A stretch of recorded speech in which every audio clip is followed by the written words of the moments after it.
Hansi Flick. Comencem amb el torn de Barcelona. Marta Mauricio, sisplau. Bona tarda, Hansi. Marta Mauricio, de Barcelona. Demà partit contra el Mallorca, que tot i arribar amb baixes importants sempre ha demostrat ser un equip molt competitiu. Quin partit espereu demà i com arriba l'equip per aquest partit? Gràcies. I think they played a really good season, so they also have the opportunity to play in the international for next season, the Euro. It will be a tough match. Of course, I know them. They're very experienced. They can defend very well, and also the transition what they're making it's good. And this is one of the best set pieces team. They play it very well. So we have to be ready for that. El Hansi, Francesc Ripoll, de Catalunya Ràdio. Ahir vam conèixer la baixa de Lewandowski. Com el condiciona la seva absència de cara a les properes setmanes i si tens algun termini o creus que pot arribar en algun d'aquests partits decisius que venen ara? Merci. Hopefully. We don't know that, but we have to wait. And when he's finished or when he's ready to play, he come back, then we are happy. So, but at the moment we don't know how long it takes, and also we don't want to say. Hansi, Marta Ramon de RAC1. Volia preguntar per l'evolució de Ter Stegen. Ja fa un temps que el veiem amb el grup. Com està, com el veus, amb quins terminis us moveu perquè pugui tornar a una convocatòria i sobretot si hi ha hagut aquesta conversa que ell va dir fa unes setmanes en una entrevista que ell quan se sentís ja que estigués a punt t'ho diria. En quina situació ens trobem amb Ter Stegen? No, he's ready and we have to speak about that's what we want to do, so I will speak with him. So we have to wait and we have to decide when it's good to come back. Hola Hansi, Laura Brugués de TV3. Vam sentir divendres passat a la prèvia que et queixaves dels horaris de la Lliga. Després el Barça va fer el comunicat abans del partit dissabte i Deco va dir que la Lliga no volia canviar l'horari del Valladolid. Saber si encara teniu alguna mínima esperança que puguin canviar aquest horari, si teniu alguna novetat, com està el tema? Gràcies. No, I have nothing. So I said what I want to say on Friday, so no, it's done. So I have nothing to say more. Hola, què tal, Hansi? Cadira Soldavila en directe pel Que t'hi jugues de Ser Catalunya. Vam veure alguns jugadors molestos pels minuts de l'altre dia, alguns que no van acabar jugant, alguns que va substituir, alguns que van entrar durant la segona part. Com treballes la motivació de futbolistes que creuen que poden jugar més minuts i que poden aportar en aquest tram final de temporada perquè no es frustrin? Gràcies. Can I understand that they are not happy, that they are disappointed or upset? Yes, I can, of course. I was also a player, a professional player, and I know the situation about that. Because everyone wants to show that also they are part of the team. They want to show, okay, I can give the team something to reach our goals. Yeah, I totally can understand that, but can I understand the reaction? No. It's not like that. I don't understand this because it's for me it's like you have to accept this because we won. We came back. It was huge. We came back after 3-1 behind, and I think we made the right decisions, and this is what the players have to say. I have to see, and of course now when they are playing now.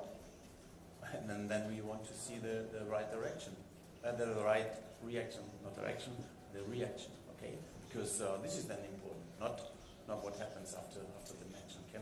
Where normally everyone celebrate this and celebrate that we win, and I like more to see the reaction on the pitch when they are playing. So this is what I have to say. Germán. Hola, mister Germán García, Radio Nacional. Teniendo en cuenta los partidos que quedan de Liga, me centro en la Liga, y lo que le costó ganar al Barça y lo que le ha costado ganar al Real Madrid también ayer contra el Atleti de Bilbao, ¿usted cree que se van a dejar los dos equipos muchos puntos de aquí a final de temporada? Lo digo porque son 4 puntos de distancia respecto al Real Madrid y se hablaba de que va a ser decisivo el partido que se va a jugar en Montjuïc entre los dos equipos. ¿Pero usted cree que al margen de ese partido los dos equipos pueden dejarse más puntos por el camino? Gracias. We now know what happens, and you see about the matches we played in the last Real Madrid or we against Celta, Real against Bilbao. It's tough. It's tough, and of course it's till the end. It's till the end not easy to win against the opponent, because the La Liga is a very good league, and of course I hope that we will not give up the points, but at the end it's like we have to play, and we have to everything. So also what we can see when we don't do the things right. So we against Celta, you see it.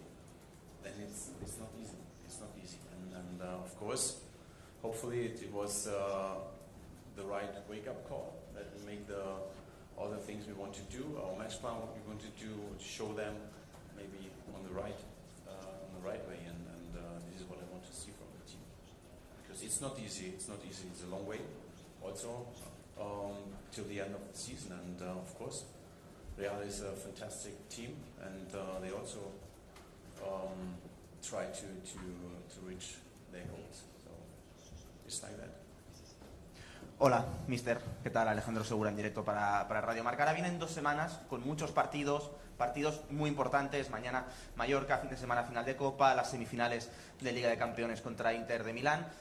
No sé cómo se prepara el equipo mentalmente, a un vestuario que es tan joven, cómo prepara usted al equipo mentalmente para afrontar estas 2 semanas de mucho movimiento, de mucho desgaste mental. No sé si trabajáis de alguna manera diferente a partir de ahora estas 2 semanas. Gracias.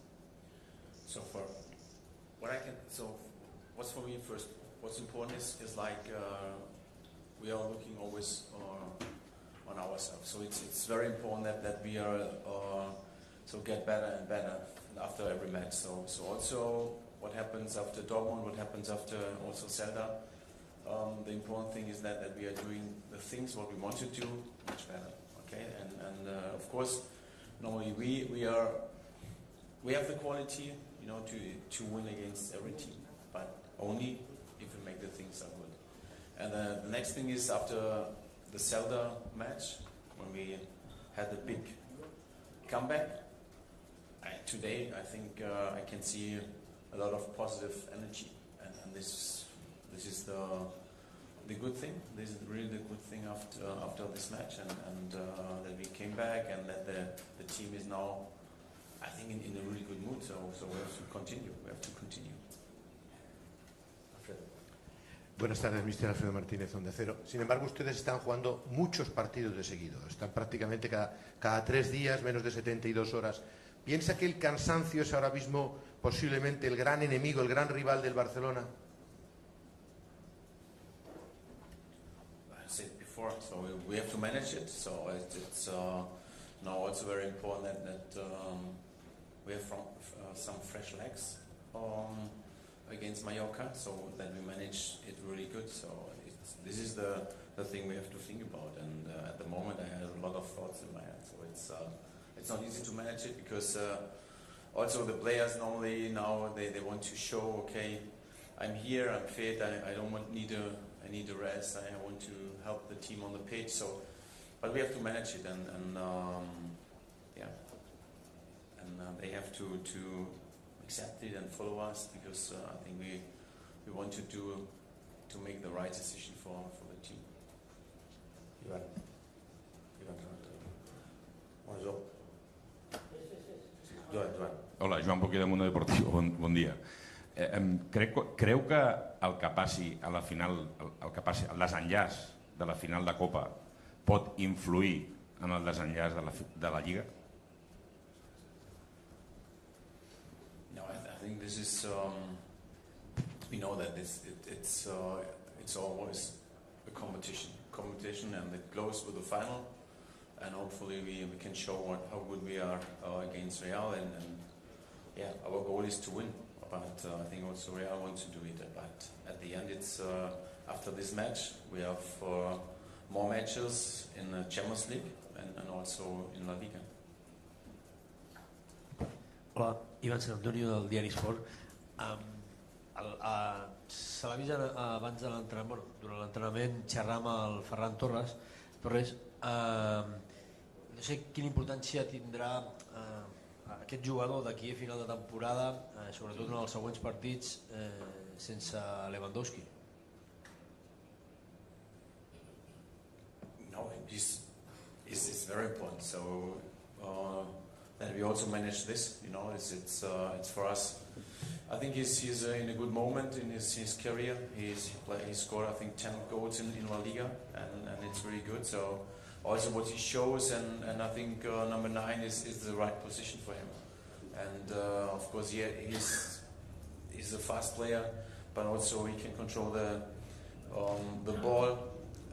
Give us also when we defend with his dynamic, a good moment, and this is what I want to see from him. But of course, we also have to manage him because we need him till the end of the season. Hansi, hola, Carles Riper del diari La Vanguardia.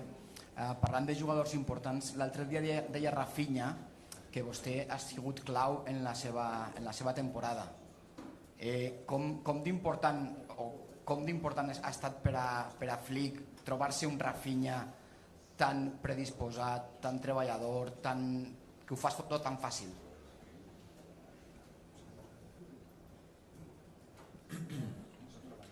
No, I think first of all, it's important that the whole team is very professional, and it is. I really have a team.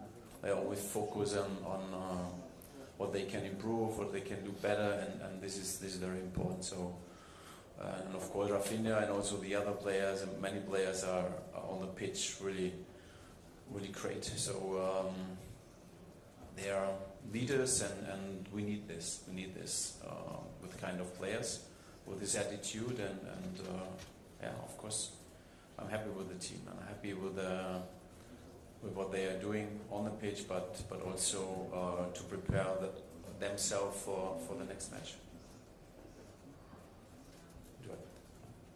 Joan Domenech del periòdico.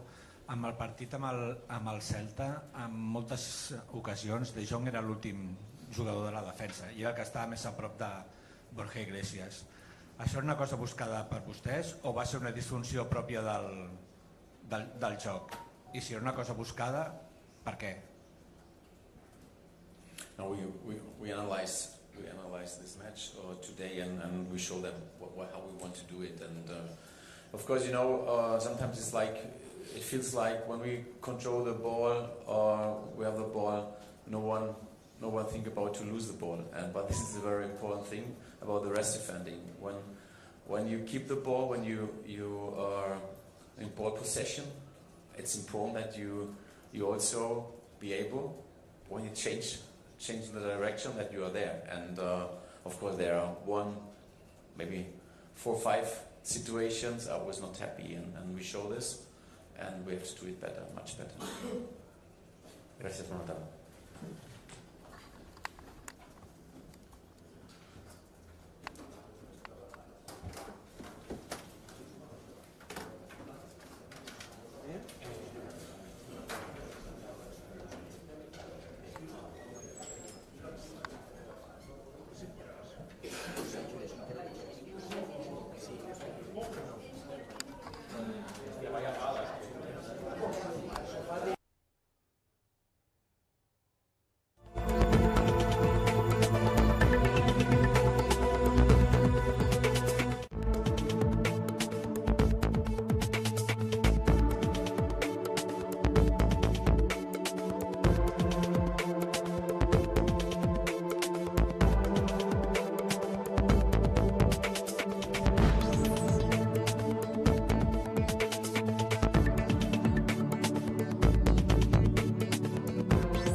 May Pope Francis' legacy inspire continued dialogue and understanding among all faiths. May his memory be a blessing.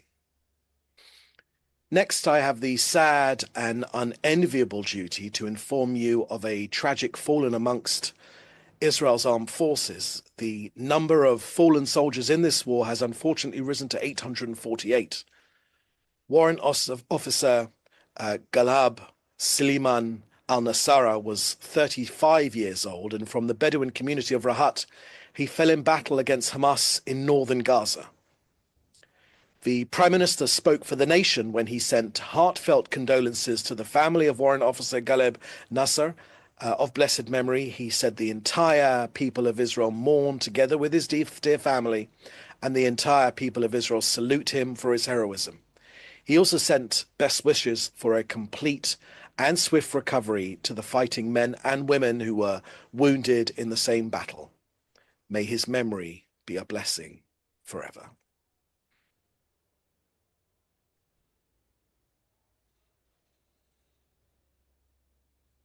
Next to the Gaza emergency vehicles incident, the full findings are available from the IDF and their investigation. I won't repeat all of the findings here, but the bottom line of this incident is that it was a tragic and undesired result of a complex operational situation, as well as some serious faults in the operation of the forces on the ground. The IDF has expressed regret for harm to uninvolved civilians and reaffirmed its commitment to learning from the incident to prevent reoccurrence. In particular, regarding the protection of medical personnel in combat zones, the investigation's findings will be reviewed by the Military Prosecutor's Office. The IDF's Independent General Staff Investigation Mechanism conducted the thorough investigation, and it was based on a field reenactment, video surveillance, soldier interrogations, and intelligence reports. It found that the soldiers acted under pressure in a complex, high-risk environment. The force did not act indiscriminately. Importantly, no evidence was found of execution or desecration of bodies. The investigation found that the forces did not intentionally target medical personnel, but were focused on the immediate threats. You'll be well aware that this is not the first time, by any stretch of the imagination, that Hamas have used medical vehicles as getaway cars to transport weapons and for operational activity. So yes, the investigation found that errors were made in judgment and procedure, but they certainly do reflect Israel's commitment to accountability, even during war. So disciplinary action has been taken against the commander of the brigade, and the deputy commander of the Golani Patrol has been removed from his position due to his role in the incident and failures in accurate reporting. Of the 15 people killed, 6 were confirmed as Hamas operatives. 6 were Hamas operatives, again demonstrating how Hamas embeds itself inside, amongst civilians, abuses humanitarian symbols to endanger lives. Now let me address the broader issue. Some say, and I've heard this in many media outlets, that Israel cannot investigate itself. That criticism simply does not stand. Every professional military, the British, the Americans, the Canadians, investigates itself. That is the international standard practice, and to say otherwise is applying double standards to Israel, as is so often the case in the international media.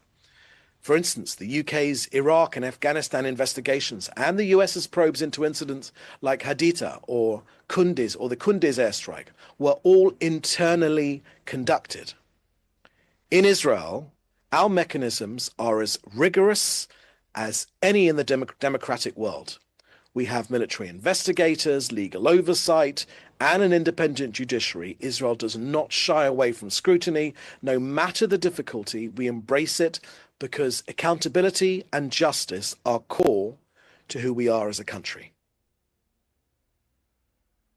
Next on our nation's struggle to get our hostages home, this weekend, Hamas again rejected a proposal that could have led to the release of half of the remaining hostages, half of the remaining living hostages who are still in Gaza, and as well as the return of many of the deceased.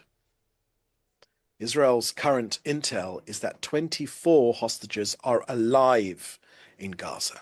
35 have been killed by Hamas and are still being held as hostage in Gaza.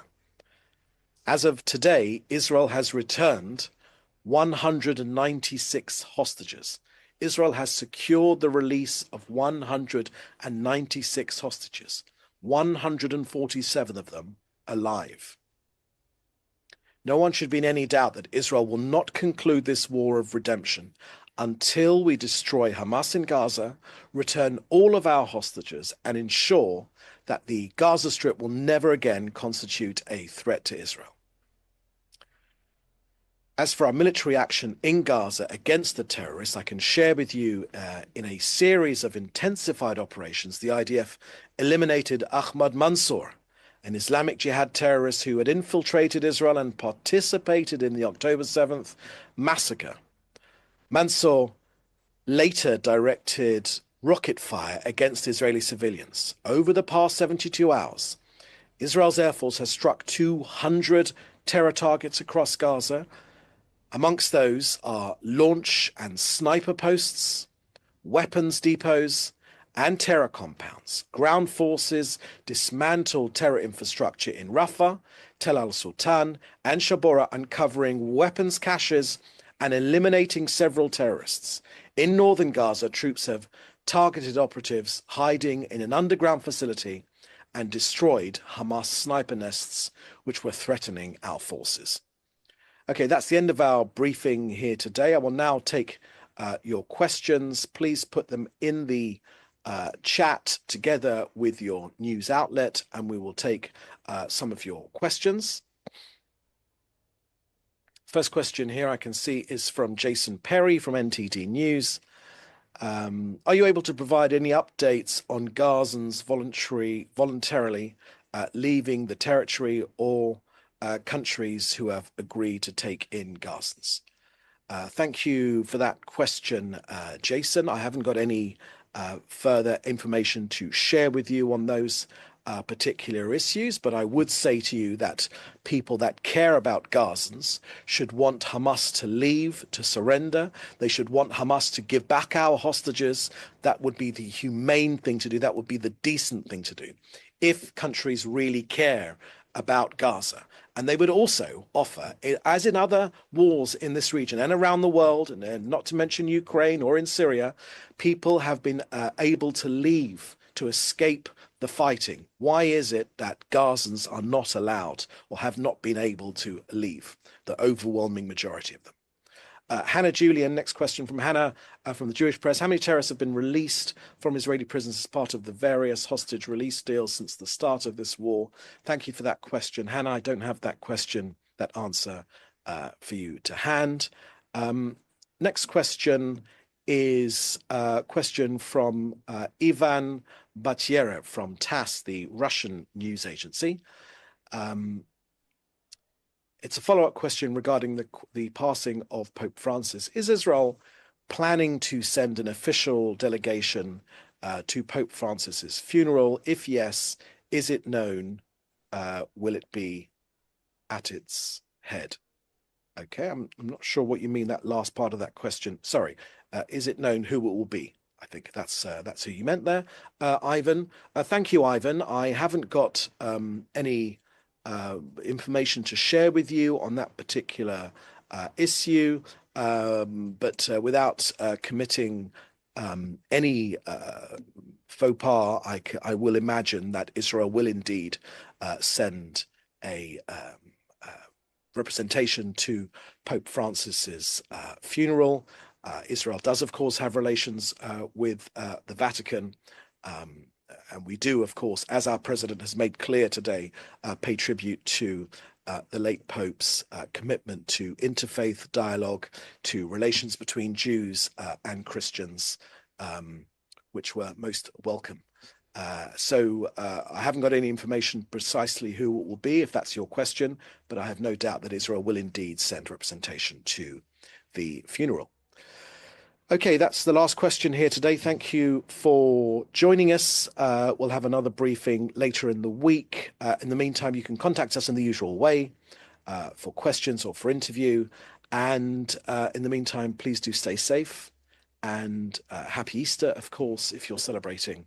And of course, our condolences to those who are mourning the passing of Pope Francis. Thank you very much. Bye-bye.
Thank you.